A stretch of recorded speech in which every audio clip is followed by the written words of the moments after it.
everyone, this is John with Justin Nazarene Leather Company, and welcome to the Wilderness.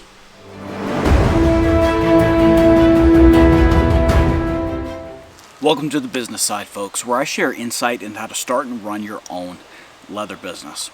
Got a little bit of a different business side video for you, and today I really want to share my story of how I got into leather crafting to start with. See, you never know what path your life will take you to get you into business. And opportunities come up that don't look like opportunities at first, but you never know where they're going to lead. So when you're starting your business and working at your business, your story will be different than mine. But your story, your journey of how you got to where you are will have some of the best business lessons incorporated in them, and if you're smart, you'll learn them. And today I want to share with you one such story of an opportunity that came when someone told me no. This is my story of how I got into leather crafting. It all started in the summer of 2018. I went out to a restaurant with a friend of mine, a buddy of mine that I used to work with. We hadn't seen each other in a bit, and we were eating, had a good time, talked about life. And at the end of the meal, I was paying for mine, he was paying for his, and he pulls out a leather wallet that has a field notes in it, several cards, a pen pocket, a pen holder in it, and he goes to pay for his meal. And I look at him like, wow, where did you buy that? He said, I didn't buy it.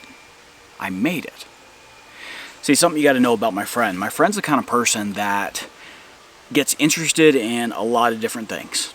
And once he gets interested in something, he goes full steam ahead into it to where he masters it. He gets it done, he builds something new, and then he's like, that's great, that was a lot of fun. I'm going to move on to something else.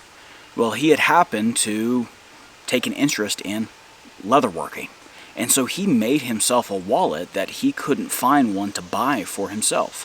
One that had a pen holder, one that had a field notebook, one that could carry cash and cards. It was all in a small form factor. So when he told me that he made it, I was amazed. I was impressed. It was one of the best things I had ever seen. So I asked him, I said, would you make me one? And he said no. I couldn't believe it. This is my best friend. I was actually kind of hurt when he told me no. But then about a half a second later, after he told me no, he said, but I'll teach you how to make one. That was the moment that my life changed. All right? I didn't realize it at the time, but this seemed like fun, seemed like a fun little side project. He and I had done lots of side projects through the years, and so I was like, yeah, sure, why not?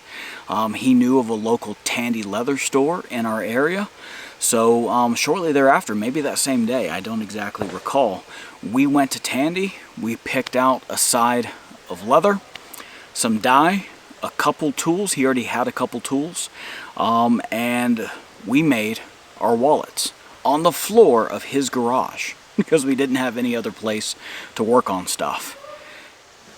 And this was the very first leather item that I made.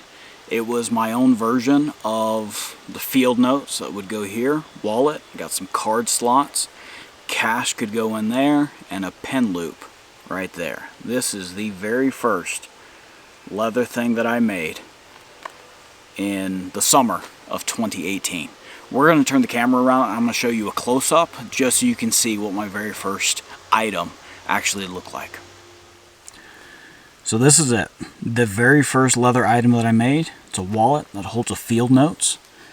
Field notes went up under here. As you can see, I don't have any of my edges dyed.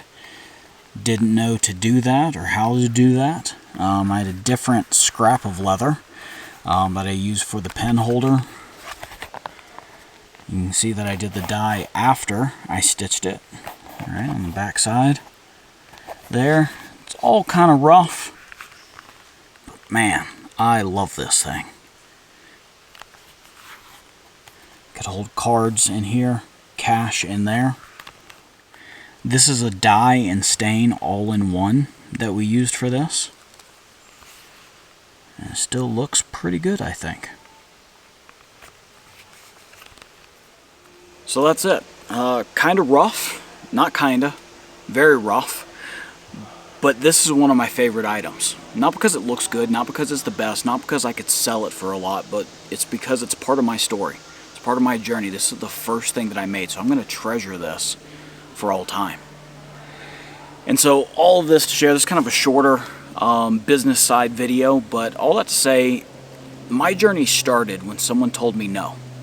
But at the same time, that same person, my friend, he offered to teach me something that I didn't know. I didn't go into that day thinking, oh, I'm going to pick up a new hobby today. You know, I'm going to look for a new hobby that I would eventually fall in love with and then start a business and then years later be doing videos like this. No, I was just hanging out with a friend. But the opportunity came, and at first it didn't look like an opportunity. It looked like a disappointment. He told me no, he wasn't going to make one for me. But then his offer to teach me to make one, that changed my life. Sometimes opportunities don't look like opportunities at the time. Sometimes it's someone telling you no. Sometimes it's someone offering to teach you something that you have no interest in. However opportunity presents itself, you need to be ready to say yes when that opportunity does come. If you find there's someone willing to teach you something that you don't know, say yes. You never know where that can lead. Well, I know this has been a little bit of a different business side video, but I hope you found some value from it as we've talked about opportunities and what mine look like. So thank you for joining me in the wilderness, and I hope that you've gained some value from this. My name is John with Justin Nazarene Leather Company. Go with confidence.